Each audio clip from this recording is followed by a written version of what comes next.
call the honourable member for Melbourne. Thank you, Deputy Speaker. I rise today in this grievance debate to talk about how aggrieved Australia feels that George Brandis is the Attorney-General and the Minister for the Arts. Has there ever been a minister more incompetent and detested by his own stakeholders than Minister Brandis? He's the Attorney-General who believes people should have the right to be bigots, but doesn't believe journalists should be free from internet and smartphone surveillance to report in the public interest, free from the fear of endangering their sensitive sources. He's the Arts Minister who says he believes in freedom of speech, but not the ability of Australian artists to do their work and speak truth to power, free from the fear that they will have their funding pulled if they offend the personal arts fiefdom that the Minister is erecting for himself. He's the Arts Minister who doesn't believe in the freedom of persecuted refugees to seek asylum on our shores, but he thinks big business should be free to bring in overseas workers in film and television to undermine our own cultural capital and employment opportunities for local creatives. For this Arts Minister and this Attorney-General, war is peace, freedom is bigotry and ignorance is strength. Minister Brandis likes to talk about freedom, but for him, freedom means defending people like Andrew Bolt while attacking his country's best journalists who break stories in the national interest. For him, freedom means his freedom to pick and choose his personal pet arts projects while threatening the rest of our artistic community with funding cuts if they step out of line. Let's get into specifics. Under Arts Minister George Brandis, Australian art has endured acute and political attacks. In their first budget last year, Arts Minister Brandis and the coalition government cut $28.2 million out of the Australia Council. And now, in their second budget, the coalition government has cut even more funding from the council. This time round, they're suffering total cuts of $110 million. Arts Minister Brandis has taken this money out of the council and redirected it straight into the coffers of his own department.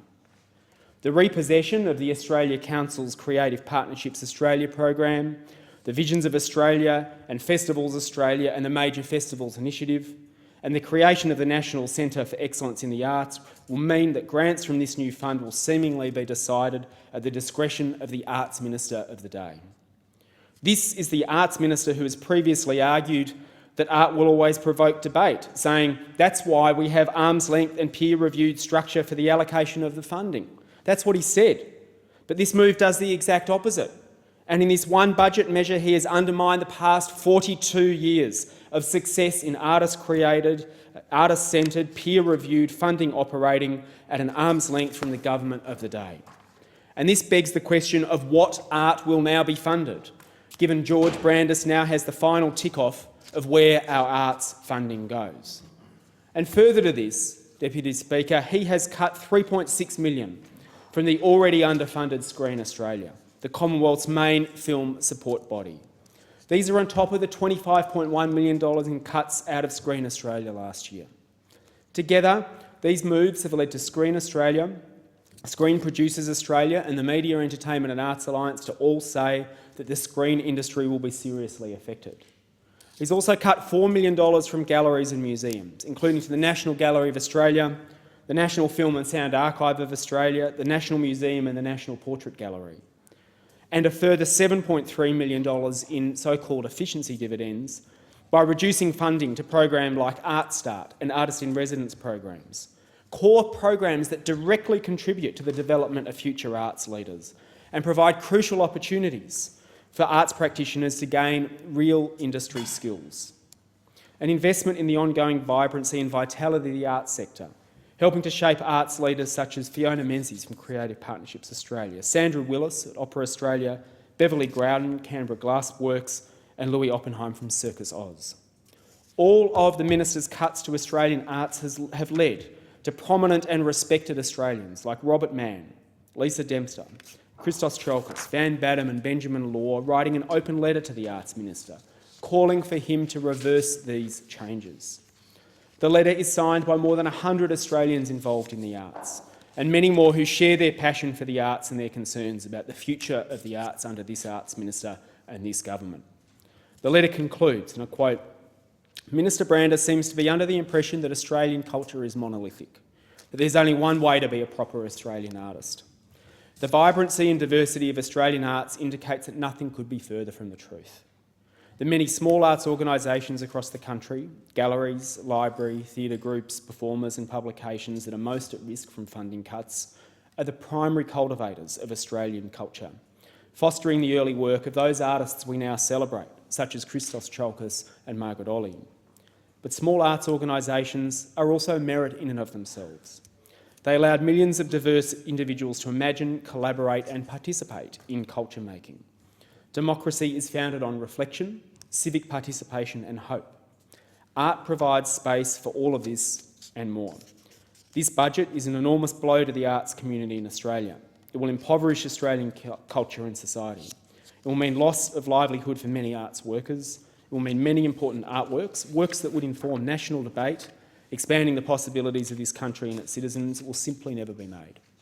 In 2011, the arts sector directly employed 531,000 people and indirectly created another 3.7 million jobs. In 2008-2009, the arts contributed $86 billion, or 7% of Australia's GDP. Artists are workers and taxpayers and a vital part of the economy. They are also cultures and lovers of art and culture. They should not be penalised for contributing so passionately to Australia's cultural ecosystem. We call on the Federal Government and the Minister for the Arts, George Brandis, to reverse all proposed cuts to the arts sector. We ask that you oppose defunding the arts sector, particularly smaller organisations and practitioners. That is, a whole generation of artists, writers, publishers, editors, theatre makers, actors, dancers and thinkers across Australia. We ask that you help us to continue building a world where culture and art is possible for everyone. And that's the end of their letter. And as someone passionate about the arts and their power to make us feel, learn and better understand ourselves and the world, and as a proud Melburnian, the representative of one of Australia's cultural and artistic centres, and as the Greens spokesperson for the arts, I stand proudly with these Australians and call on George Brandis as the Arts Minister to reverse his cuts and invest in and value the arts for what they deserve.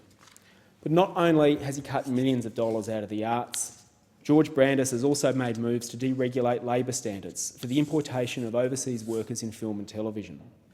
The government is seeking to undermine the 420 subclass entertainment visa, which protects roles for Australian workers on taxpayer-subsidised film and TV productions.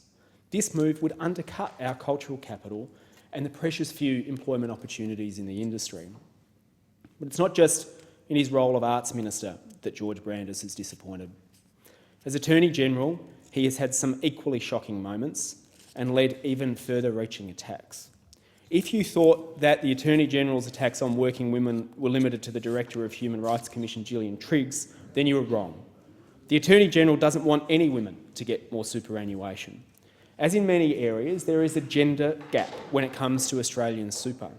On average, women end up with $44,000 in their super accounts, while men on average have nearly double this amount at $82,000. The Greens have taken the step to make it easier for employers to pay their women employees more super. But the Attorney-General has written to me and said the government won't support us in our moves to make it easier to even up the balance between men and women when it comes to super. In fact, it's not just women that the Attorney-General has failed. He has sold out all Australians with his mass surveillance and data retention laws. Under George Brandis, every Australian has been turned into a suspect. There used to be a basic presumption that unless you were suspected of having done something wrong, the government had no right to know who you were talking to or where you were at any particular time. And in one fell swoop, this Attorney-General has put an end to that.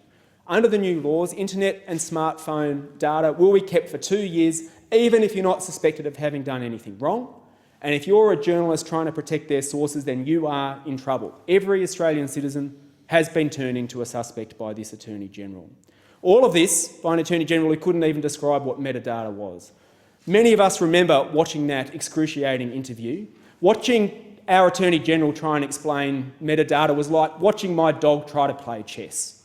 It was one of the most awkward several moments to sit through, but this was the man who wanted to pass laws that would mean Australians would go to jail if they broke them, and he couldn't even explain what those laws were. Why should Australians trust this man with all of their data?